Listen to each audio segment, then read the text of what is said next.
This is the second half of the Lord's message to me. During prayer, the Lord began playing Garden by Misty Edwards. The lyrics were so beautiful, as it calls the bride to enter into the garden of her heart to be with the Lord. And the lyrics begin, I am a garden enclosed, a locked garden, a fountain sealed. I am your resting place. I am your resting place. Here, O Lord, have I prepared a place for you to dwell. Here in the reservoir of me, that you would dwell in my heart, that I would be in you, and you would be in me, that I could fellowship with God. Here, where it's you and me alone, the very glory of God on the inside of me. I want to fellowship with you. Here it's you and me alone, God, you and me alone. Here it's you and me alone, God, you and me alone. As the song continued, I began to see a beautiful garden enclosed, with a door and black iron bars as a grill. I found myself inside the garden, seated on a finely trimmed flower bush, shaped like a bedroom bench. I then saw Jesus walking towards the door of the garden to enter in. Once he entered, I was surprised to see that he was in his passion. He stumbled in the garden with a crown of thorns on his head, his tunic halfway off, and his body beaten and bloody with tremendous lacerations. He almost fell, and I ran to catch him, putting his arm around my shoulder as I helped him to the bedroom bench. He lay down as he closed his eyes. He winced, full of pain. I just stared at him in horror of the wounds that were all over his body. The crowns were deeply embedded in his scalp, his forehead, and one in his eye. There was so much blood in his mouth. His lips were swollen, and so were his eyes. His body looked as though it had been shredded, as the wounds were deep, even some skin flapping, going all the way down to his legs and feet. He had the nail wounds that were bleeding, but the nails weren't in them. I stared, stunned, not even sure what to do, but to clean his wounds. I looked around wanting something to clean him with, and before I knew it, angels flew around me, bringing a bucket of clean water and white linens. I began cleaning his face. I first took the crown of thorns off of his head, gently and slowly. I could see how deep they had pierced his scalp, as his skin pulled up, as the thorns came out. I gently wiped his head with water. I was concerned where the blood would go, but the angels, knowing my thoughts, began to clean and catch it, so none of his blood fell on the floor. Jesus was still lying there silently, with his eyes closed, as he allowed me to clean him. After cleaning his face, I began to kiss his wounds. I kissed his swollen eyes, the wounds on his forehead, his split lips, and to my amazement, when I kissed them, they began to heal, as the wounds began to suture on its own, and his face was completely transformed. Then I began to clean his body, ever so gently, wiping away the blood, cleaning it with water, every laceration. Then I would kiss it, and they too began to heal and suture together. I continued all the way down to his legs, and then kissed the nail marks on his feet after cleaning it. I went back to kiss the nail-pierced marks on his right and left hand, and then on his side, where he was pierced with the lance. Once I was done, Jesus was not only all cleaned up, but completely healed. What was left remaining was the marks of his holy wounds, which were still there. He then opened his eyes and sat up. He looked at me with such love, and then held me tenderly to his side, as we embraced for a while. Then I came out of the vision. I was so moved by what I saw, and just then I received a text from Pastor Brian from Zambia about the young boy Peter, who had a really bad skin condition, which we shared on the vlogs. A Heart Dwellers couple was so nice enough to donate, to get medication, and now he's completely healed. We praised God. It really encouraged me and encouraged my faith. I then began the Lord's Supper and got the Passion reading, which brought me back to the vision I had seen moments ago. Then I could hear the Lord begin to speak, so I began writing. Lord, I want to thank you for bringing me courage and faith today, seeing little Peter, how his skin had been restored. It really lifted up my spirits concerning Children's Hope Community Center. With all the changes and recent trials, I began to doubt and lose excitement I had with the work you wanted to do there. Jesus responded, "Keep your eyes fixed on me, little one, fixed on me alone, and you'll no longer lose out and have Satan and his demons steal your joy, courage, and hope in what I've spoken for you to do. You know my will, so move forward. Continue to pray for Pastor Tama.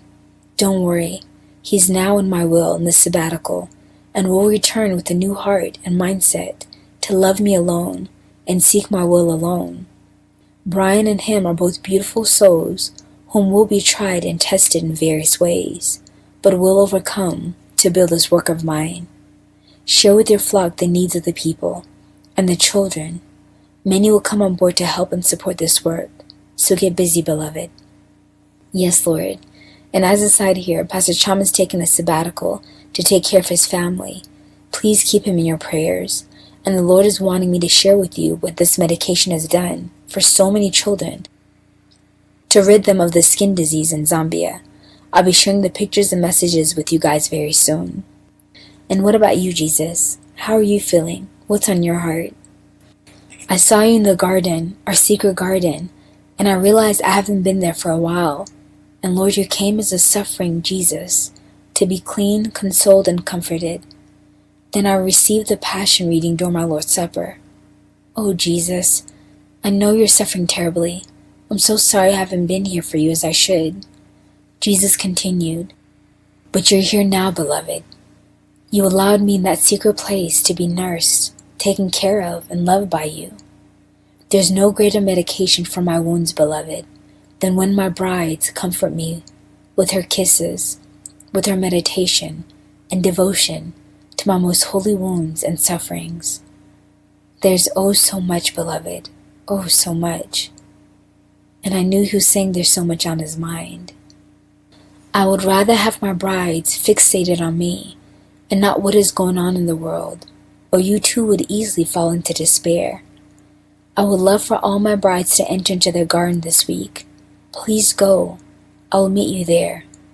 For some, the gates of your heart have been locked for so long, thinking you're unworthy for me to enter, unworthy for me to commune with you. My beloved brides, these are lies fed to you by Satan. You were created to be in communion with me. That garden was created to be a secret place, where we can meet as much as you want. The secret place my Father talked about when you pray wasn't just a prayer closet. No, beloved brides, it's a door to your heart. And he's referencing to Matthew 6:6. But when you pray, go into your room, close the door, and pray to your Father who's unseen. Then your Father who sees what is done in secret will reward you. I have said I and my Father would come and make our dwelling with you. John 14:23. I desire to make a home there. Will you let me in? For so many more of my brides, you're easily distracted by the world and its affairs, so you have neglected that secret garden, where many times the gate is unlocked. I walk in, but I don't see you. I see no one. And I just sit and wait as I adore the beautiful flowers of your heart, where there have been trials and pain, and you persevered, and the many times you've done acts of kindness or deeds for love of me and your neighbor. You see, even when you are not there, I come just to adore you, adore what we have created. Although, however, while the garden may be, it is wonderful and beautifully in process. I sit on the swings, waiting for you to return so we can swing together. I sit on that beautiful French bench you love, hoping that you would walk in at any moment so we can have a heart-to-heart conversation. I rest many times in the creek bed as I see the beautiful, colorful fishes swimming by and the crystal clear, beautiful water that reminds me so much of your soul.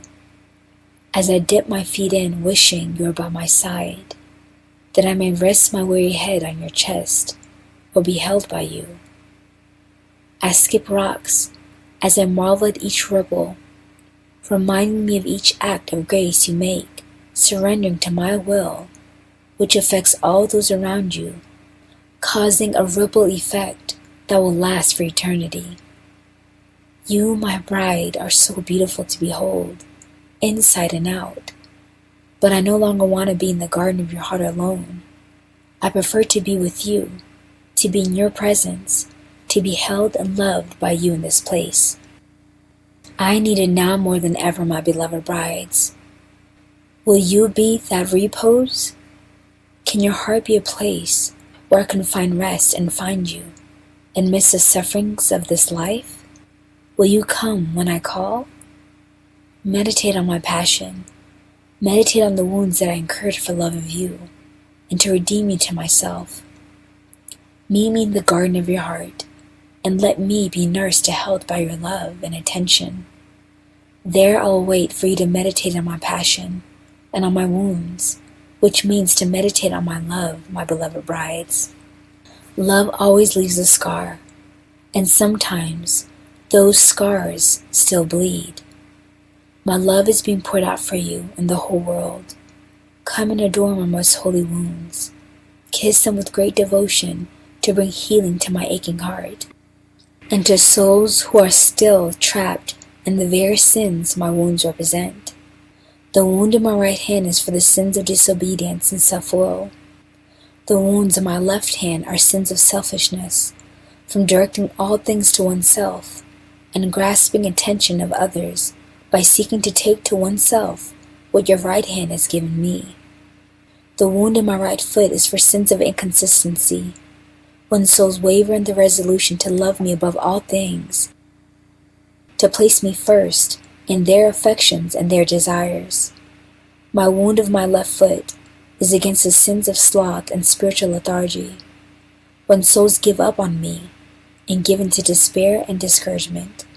The wound in my side is for the sin of every false love and every fleshly deceit, promising sweetness, but giving bitterness and death instead. Some of you even struggle with these sins, and so does the world that doesn't know me or my Father. So my scars are constantly bleeding, pouring out my blood, my love, and my mercy. Come, my bride, let the garden of your heart be my triage, and nurse these wounds with your love and devotion. And that was the end of Jesus' message.